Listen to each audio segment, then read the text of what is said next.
Dalawang mabibigat na Russian masters ang nakaharap po ng ating kababayan na si International Master Mark J. Bacoho. Unahin po natin ang kanya naging laban sa naging youngest international master sa buong mundo. 10 years old lang. Roman Shogjiv. Nako. At susunod pa natin, round number 6 naman niya, Grandmaster ng Russia. Yan po, 2 games ang ating pag-aaralan. At sa mga nagtatanong po, ano na nangyari sa ibang Pinoy Masters natin, especially kay Biyaherong Chess Coach, ang dami po nagtatanong sa akin, nag-PPM. Mamaya, tingnan po natin ang kanilang mga standing and results. Okay? Pero bago yan, ay sagutan muna natin ang puzzle na iniwan natin kahapon, hatid sa atin ng Internet Chess Club. Ito po yun mga kamatsas. Congratulations sa mga nakakita. Piling-pili itong tira na to, King A8, para po makaiwas sa pagkakapin at makagalaw na ang reyna sa ikalawang tira, Matyas. Ayan, kung gusto nyo pa pong i-explore mga kamatyas, basta ang tira King A8, kahit anong gawin na ng black, mamamatsyas sa ikalawang tira. Congrats po no sa mga wala pang Internet Chess Club account, free lang po. Downloadable sa Play Store at App Store, gawa na po kayo ng account. Grabe itong 10-year-old na bata na ito. Bilib ako dito. Nakita ko yan sa Russia. Nung nagpunta po kami, naglaro yan Ngayon, nakaharap ng ating pambato. Uubra kaya ang bangis ng youngest IM na ito na nag-break ng pagka-youngest IM ni Faustino Oro sa ating pambato na si IM Bacoho. Ba, magkakatunog may rhyme Analyze natin ang ginawa po ni MJ, nag C4. Tinirahan niya ng English opening at tumira ang bata ng C6. Pagka ganyan po, anti-English yan. Knight F3, D5. Kasi kapag magdi-D5 na ang black, hindi na po magagawa ng lubos ng white ang diskarte ng English Kaya pauwi na po ito sa Slav defense. Pinasok na yung Slav. Knight F6, E3, ayun. Talagang medyo nakaramdam dito si MJ na baka mamaya pag pinasok niya ang main line ng Knight C3, ang gawin po ay D takes C4. At yan po ay malawak na teorya ng Slav defense. Kaya siguro naramdaman ni MJ, nako bata ito. Aral na aral to sa bookline sa panahon ngayon. Kaya ang ginawa niya muna, nag-E3 siya muna. Anti-Slav mainline naman yan. Na dito, anytime nakaka-capture ang black, may suporta na. Hindi na mapapahirapan ng puti na kuhanin pa yung gambit C4. Nag-bishop F5, yan talaga ang Slav defense. Knight C3, E6, okay, para i-develop naman ang next bishop. At nag-bishop D3, tinapatan gagad. Gusto kagad ni MJ ma-exchange. At nag-bishop G6, umatras lang muna. Pero ito po'y bookline na bookline marami pa to. Castling, Knight BD7, so natural developments pa po yan. Queen E2, ayan. Pagka ganyan, ang balak dito ng white ay mag-E4. At kung hahayaan ng black na maka-E4 ang puti, mabubuhay ang dark square bishop, luluwag ang galawan sa space sa center. Kaya ito po ang ginawa dyan ni Roman. Roman na lang, mahirap bigkasin ang apelyido niya Bishop B4, hindi makaka-E4 dito ang puti kasi kakainin po ang knight at mabibitin ang pawn sa E4. Mautak, At nag-bishop D2. Develop lang. Nag-A5. Okay, bookline pa ba? Bookline pa. Etong A5 po ay ang diskarte na yan. Pagka nag-A3, kain-kain. Yung tipong nag-A4 ang black. Pagka ganyan, yung kinokontrol ang magiging weak B3 square. Kapag nakakommit na po ng A3. Yan ang discarding A5, At nag-A3 na nga. Ayaw nang patagalin ni MJ yung bishop na yan. Kinain na nga, kain. Kinain ulit, kain. Ayun, bookline pa. Ay, bookline pa. Nag-knight E4. Ayun, pinalakas. Ang knight sa gitna. Agad namang inaddress dito ni MJ na paalisin ang knight sa E4. I-neutralize. Kasi malakas po yan Mag-F5 yan. Patitibahin talaga ang knight dyan. Pero may pang F3 naman na talagang mauubligang aalis at aalis pa rin yan.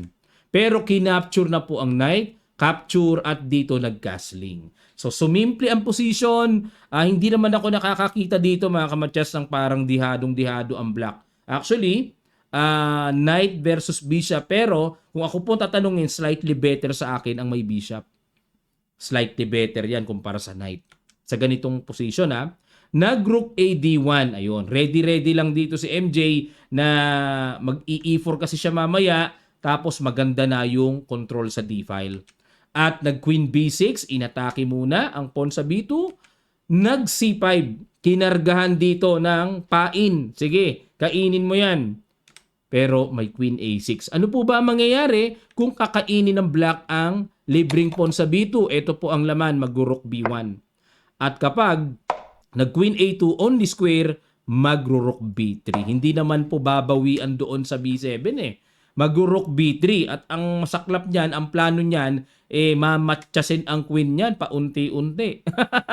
Nako, diligading. Imagine niyo po, yung tipong mag-Queen C3, tapos Rook A1, kukulungin yan. Kaya sa ganitong pagkakataon, hindi talaga marapat na capturein ng black ang libreng pawn. Nag-Queen A6 lang si Roman. Gusto niyang hamunin ng queen to queen. At nag-Queen C2 umilag lang.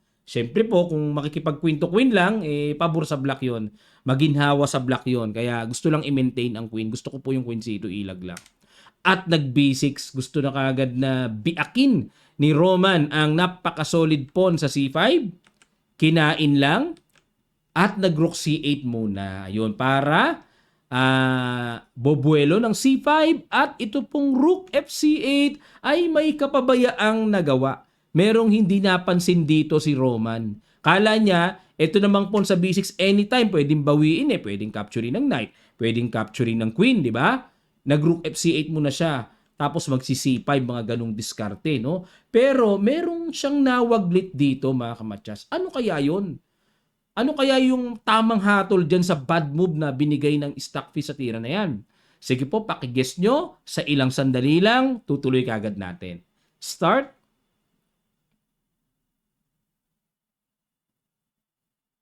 Maraming salamat po. Ito ang nawaglit na pang-decisive advantage naman sa white.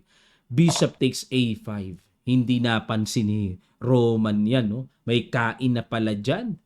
Winning na po dito ang white. No? Decisive advantage na base sa evaluation bar. Pero syempre, with further perseverance pa rin na kailangang i-maintain para tuloy-tuloy. Yan. Ang ginawa dito, nag-knight takes B6. Tinanggap na lang ni Roman na 1 pawn down siya. Itong batang ito, mga kamatsas, kapag pa naman ay nagkakamali ng tira, medyo napapakamot sa ulo, napapagano ng muka. Nai-imagine ko siya kasi nakita ko na nga siya sa Russia. Actually, may picture po kaming dalawa. Nagpa-picture ako dito eh. Kasi siya ang nag-break ng record ni Faustino Oro as youngest IM eh. Kaya proud ako na nakapagpa-picture sa kanya. May record, no? World record. Okay, pero alamin natin mga kamatsas, maaaring mapatanong kayo, Coach, bakit hindi kinain yung bishop? Ano ba meron sa sacrifice na yan? Tutulak kasi, mag-BB7 at mababawi ang pyesa, quality down pa ang black. Talo ka agad sa material exchange na usapan. Okay po, kaya balik tayo. Nag-decide na lang to capture with the knight at nag-bishop takes, queen takes. So dito kitang-kita, clear 1 pawn up ang white. At nag-rook D3. Ayan, para pagtira mamaya ng B4 ay walang alalahanin na babagsak ang pawn sa A3 at makakabawi pa ang black. Nag-C5, ayan na. Nagpaluwag na ng galawan. Kasi po, ito na rin ang paparating. Mag-rook C1 na rin. Baka mamaya matali pa yung pawn sa C6, mapilahan ng tatlo. Imagine niyo po, may rook sa C3, may queen sa C2, may rook sa C1. Ay, ano mangyayari sa C6, di ba? Kaya dito ay C5 na para talagang mawala na talaga yung weak pawn. Pero kinapture lang. Rook takes C5. Rook C3 palit-palit. Daanin sa yaman. Rook AC8 palit-palit. At nag-Queen A4. Okay? Ito pong Queen A4, syempre may sundot doon. Instant matchas ang threat. Hindi pwedeng kainin pa rin. Ang libreng pawn sa B2 may matchas. Nagpasingaw muna para pag tsumek, aangat lang. At dito nag-Queen D4 naman. Bukod sa pin, dumidepensa rin po sa tineret na pawn B2 at nag-Queen C6, umilag lang sa pin. Nag-H4, pasingaw na para baka mamaya atakihin ng back rank. At least may extra square na ang king, may pasingaw na. At nag-H5, pinantayan lang din po kasi kung hindi ititira yan, tutulakan ng white papunta sa H5 at diretso hanggat maaari ay delikading yon. Magkakaroon ng nakakailang na malakas na atake papunta sa Black King. Kaya binalak na kagad yung plano na yon at nag-rook D1. Okay? Napansin niyo po yung ingat ni MJ dito, no? Hinay-hinay lang muna siya, maintain lang muna. Hindi pa niya tinutulak ang mga pawns na yan. Baka kasi mamaya maatake lang ng mabilis, kaya pinipreserve niya muna yung tempo niyan. Nag-rook C4, inatake ang queen. Siyempre kailangan sa F6 para ma-maintain ang pagkakadepensa sa H4. Nag-queen B5. Queen B5. Wala pa namang threat, ano? Kasi may queen pa naman. Bini4 na. Okay? At sumundot ng queen A4. Double attack. Nag-rook A1. Tiyaga muna. Ito na po yung portion na kailangan matyaga sa chess. Ang walang tiyaga, walang nilaga. Ayan. Sabi nga po ng ating mga lolo't lola. Wala ka nilaga pag wala kang tiyaga. Sabing ganon. O, D4. Basag muna. Ano purpose niyan? Dinisconnect ni Roman ang depensa ng queen sa tore. Eh bakit? Ano purpose ng pagka-disconnect? Para makain ang pawn sa B4. Yan po ang purpose, ano? Kasi masyadong solid ang two connected pass pawns na yan kapag nakagalaw ng nakagalaw yan. Kaya binungi muna ni Roman. So, lamang ng isang pawn pero isolated na. So, napakaganda rin po ng discarding ginawa ni Roman. At D5 naman dito ni MJ. Para wala siyang, kasi naka-threat pa rin eh. Hindi naman pwedeng capturein kasi nga makakain yung rook. So, ngayon pa lang tinulak para may depensa na yung rook. Kakainin na yung rook. So, baka mamaya ang ma-focus dito yung D5. Naku po, kakainin na yan, oh. May kain na. O yan, sorry po dahil na-touch ko ng cursor, kinain naman. Ito po ang ginawa talaga ng black. Nag-rook E4. Ayun, okay? Rook E4, depensa dito. O kasi kakain na doon, obligadong tore talaga gagalaw pala, no? Nag-D6, yun lang. Nakapag-produce dito si MJ ng malakas na D-file paspon. Nag-rook D4 para kakainin ang paspon na yan. Chumek muna King G7 at nag-Queen C7. Okay? Para tutulak na yan mamaya pero timing lang. Hindi pa kaya kasi dalawa pa ang nakakontrol sa D7 square. So nag-rook D3 muna para atake sa pawn A3. Nag-Queen C5 dinipensahan muna. At ayun, nabawi na ni Roman ang pawn. Nakuhanan doon sa H4. Pero may panibago na namang patulak. Problema kasi mga pass pawns talaga. Mabigat talaga yan eh. Nag-Queen F6, tineret muna ang rook sa A1 at nag-rook F1. Okay, talagang tagong-tago. Sinafety muna. Nag-rook D5, inatake muna ang queen, umatras. Ayan, ito yung timing na iniintay ko. A5, A6, A7, A8 queen. Nag-queen E5, ayun, kukuhanin na yung pawn sa D6. Nag-rook A1 lang. Binigay pa. Binigay pa kung tutusin na 1 pawn down pa dito sa MJ. Nag-A5. At nag-rook D3. Ayun, grabing diskarte ng batang ito. Imagine niyo po pag kinain, may kain doon, check pa. Kuha pa ito, grabe. Talagang pumapalag talaga, no? Manlalamang pa.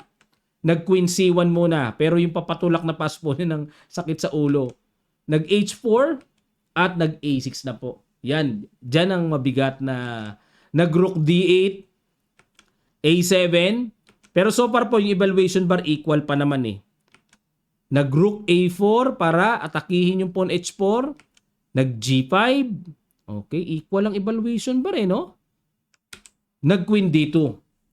Queen D2, abang-abang lang.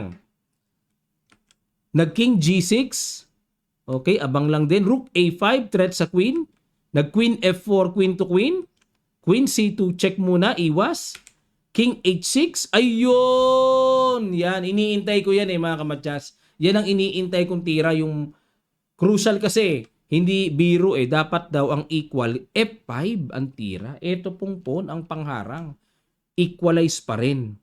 No, dito kasi hanggang saan ang nerve ni Roman na mai-equalize niya? Hanggang saan? Kasi very strong po yung pass pawn eh. Passive na nga yung rook sa A8 eh. Delikado ang black talaga dyan kahit na 1 pawn down pa ang puti. Nag-King H6. Ayun na po. Ayun na nga. Napuntahan na ng queen. Nag-queen D2. Ayun, para may counter threat sa rook A5. Pero kinain lang. Oo nga. Ayun, oh, may threat ah. Check sabay queen. Aray ko. Pero chumek dito. King H2. Chumek doon. King H3. Dito po talagang I believe nag-analyze talagang mabuti si MJ. Kasi kung babalik siya perpetual, tabla. Pinag-isipan niya tong King H3. Hindi rin po madali ang King H3 na yan para isipin. Nakakatakot yan. Baka mamaya may matchas, kagaya ng G4, mga ganon, kain, etc. Baka may matchas na mangyari. Nakakatakot din yan. Pero well calculated po ng ating kababayan. Talagang tinanggap niya yung nagpaangat siyang ganyan para mapilit niya. Mapilit niya talaga na mapatunayan niya na lamang siya ng isang pyesa. Check. Baba. Yun lang. Pag naubusan na, yun. O di, wala na. Naubusan ng check, di ba? At nag-Queen H8 check. O, puti naman. King G6. King G6. Queen H5 check. King G7. At dito, sabay na ba? Queen. Ayun, sinabay na nga ng Queen. Nag-Queen E3 check. Queen F3. Nag-F1 Queen. Kung tutuusin po, pag F1 Queen, kain lang to eh, di ba? O, kainin lang eh. O, pero baka may gulo-gulo pa, no? So, kinapture muna yung F7 at dito po ay, ayun, nag-resign na dito si Roman. Bakit po? Next move, pag nag-King H6, Rook H5 matchas. Pagka gumanon, kahit Rook A8, ang daming matchas. Kaya dito po, grabe. Napakatindi ng performance dito ni MJ. Ang galing ah. Tinalo niya ang may world record as youngest IM. Actually, may picture na rin po yan si Roman kay Magnus Carlsen. Nakita ko. Talagang isa rin po yan sa potential na maging youngest GM. Sa ngayon kasi ang iniintay natin na pwede pang mag-break as youngest GM, si Faustino Oro pa eh. Mabe-break niya pa yung record ni Mishra ng USA. Tingnan natin kung mabe-break ang record. Pero bata pa ito, no? Actually, 11 years old na po siya ngayon. Nakuha niya yung youngest IM at the age of 10. Okay, wag muna kayong aalis mga kamatyas. Susunod natin, Grandmaster na po ang kalaro kahapon, round number 6 ni MJ. Yan po ang i-analyze natin ngayon at palambing lang po, pasubscribe naman at click ang notification bell all bago tayo mag-analyze. Diretso tayo ngayon sa round number 6. 2 games pala kahapon ang ginawa, ano? Ang kalaban po ni MJ ay si Afanasiev. 2.536 ang rating. Kamukha ni Vladislav Artemiev ito, no? Kahawig, oh. O yung kasi, yung sa face ba? Tapos nakasimangot. Wala akong makitang picture niya na lagi nakaganon oh. Mukhang matindi bumitaw ng tira ito. Tingnan natin kung uubra pa ang ating pambato na si IM Bacoho dito. At board number 3 siya mga kamatyas. Kahapon, matindi, nasa top na. Ang ginawa ni GM, nag-Knight F3. Knight F6 si MJ. Nag-C4. English opening. Nag-E6. B3. Aba! Naku, opening ni Nakamura ito. Yung mga ganitong diskarte, no? D5, natural lang. Ang approach na opening defense dito ni MJ, ano? E3. Ano bang tawag dito? May pagka reti Knight C3. C5, ayan. Gusto ko po yung C5 ni MJ dito. Kasi, para magdi-D4, maiipit ang puti. Pang-ipit yung C5 Kinain kagad. Takes at saka nag-D4. Kumbaga dito, ang diskarte po ng puti kaya kinapture ang pawn D5 para pag D4, magkaroon man ng exchange dyan sa D4, knight ang pangkakapture at may long-term target ang puti dahil mayroong isolated queen pawn ang black. Yan po kasi ang tinatarget yung D5 talaga Isolated, Knight C6 tuloy lang sa pag-develop, Bishop E2, B6. Dito i-develop sa B7. Okay, at dito medyo malapit na po sa novelty. Kasi dito ang natural na ginagawa, Bishop G4. Yan po ang karamihan. Pangalawa yung Knight E4. Pangatlo yung Bishop E6. Yan ang top 3 lines na maraming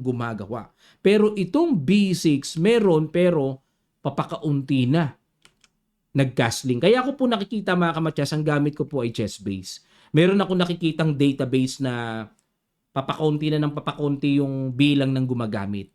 Kaya nalalaman ko kung approaching pa-novelty na or new move na Bishop B7 develop, bookline pa. Kinapture na ang pawn sa C5. Takes, nag-knight A4. Kaya po kinapture na ganoon, pag knight A4, dadagdagan ng Tory yan para aatakihin yung pawn C5. Grabe tong GM na to, no? Ramdam ang kaalaman pagdating sa pag-pressure sa pawn structure, no?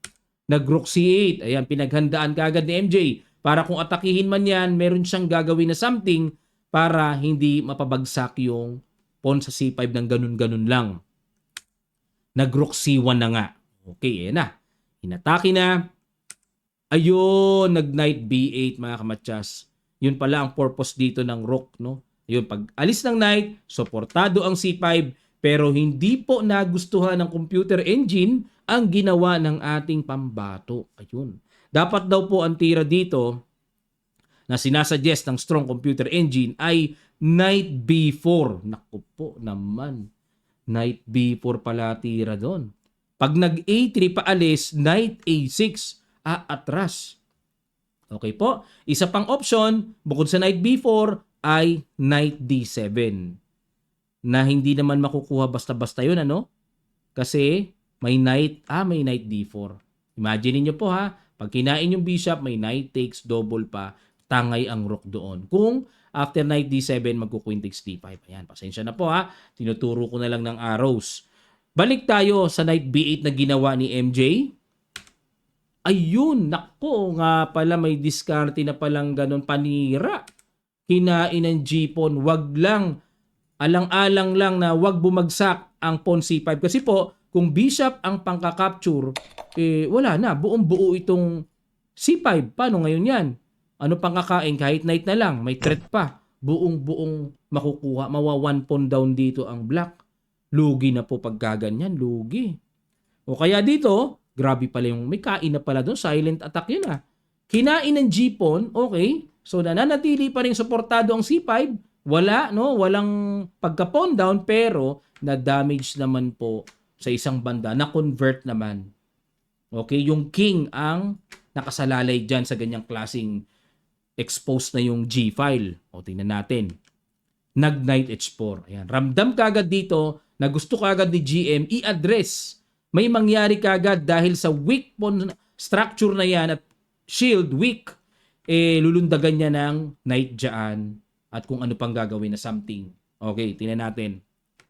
Knight D7, Bishop F3, okay, inatake ang pawn sa D5, nag-knight E5, Knight C3, ay talaga, gustong diinan talaga yung pawn D5, napilitan si MJ na capturein ang bishop, Queen takes F3, at obligadong umiwas na para hindi na po maatake sa G-file. Kasi baka mamaya, imagine niyo po, pag Knight F5 tapos Queen G4, mamatchas ang Black King sa G7. Diba? Delikading, kaya umiwas na agad. Nag-Rook FD1. Talagang load ng pressure dyan sa D5 at sinipor na. Okay? Kasi pag kinain ito, may Rook takes tapos at the same time, ang gusto ni MJ, magkaroon din ng future or potential ang bishop na sa isang banda pwedeng makagulo-gulo, makasundot-sundot sa gustong forma ng mga tore. Kinapture lang. Rook takes C4 at nag-knight to F5.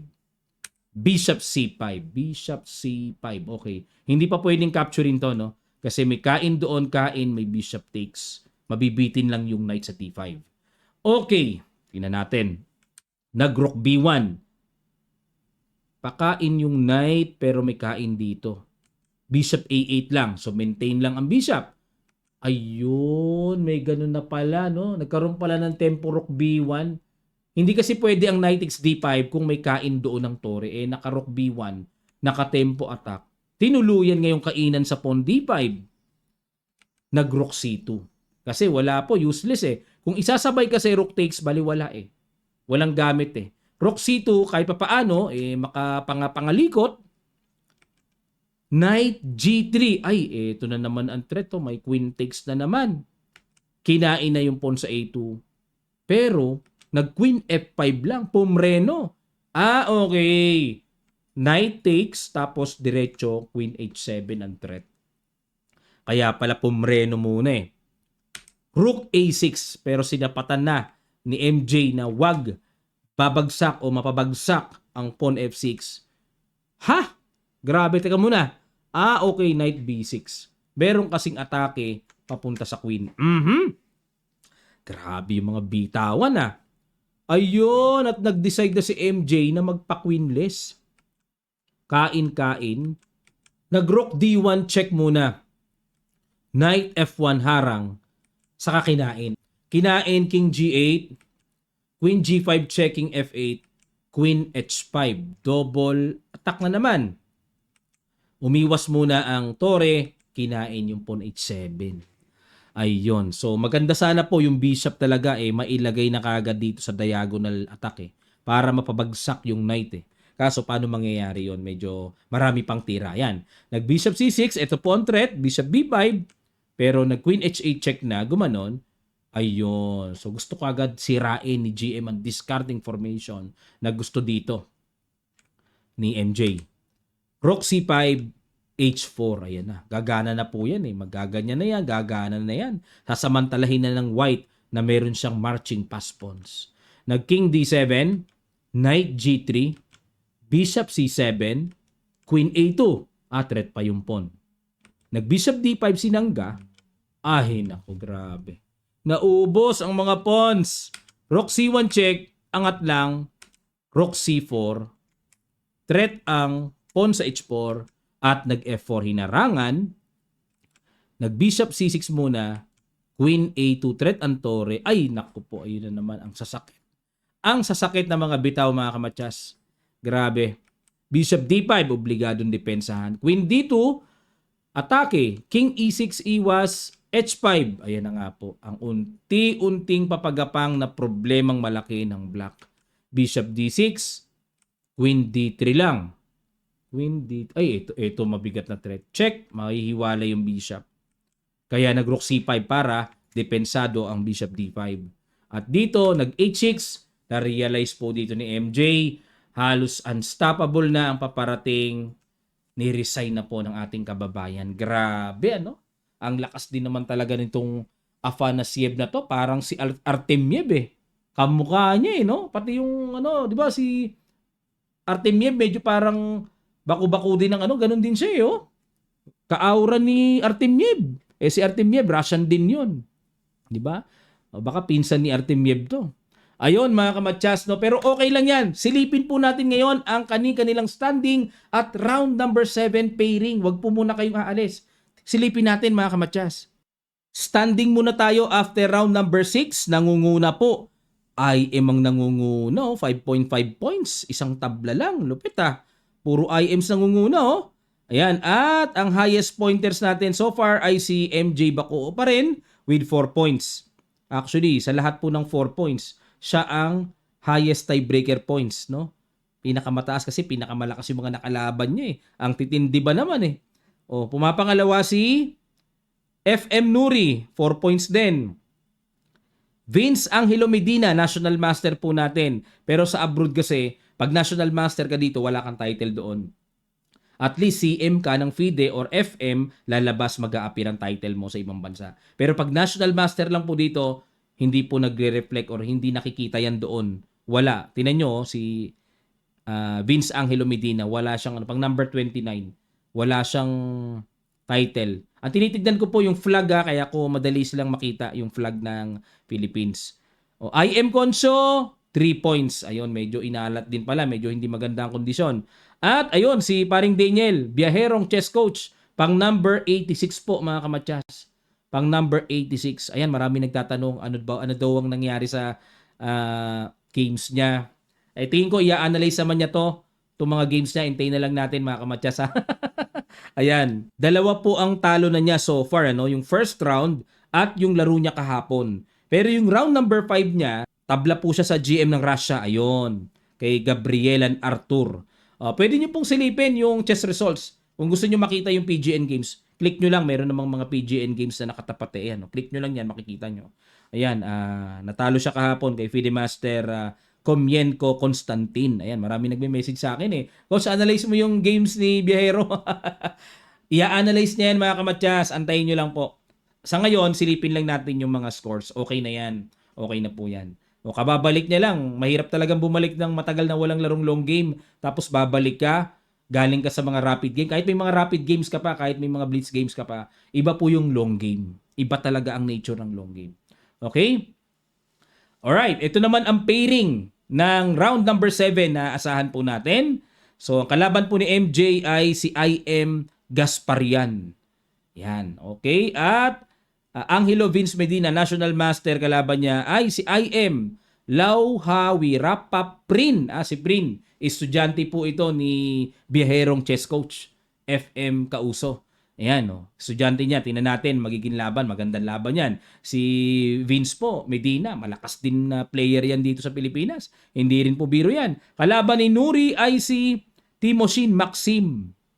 Ayan, at si FM Kauso, kalaban niya ay si FM, naku, Russian uli kalaro, si Seglob, Gleb. Ayan, naku po.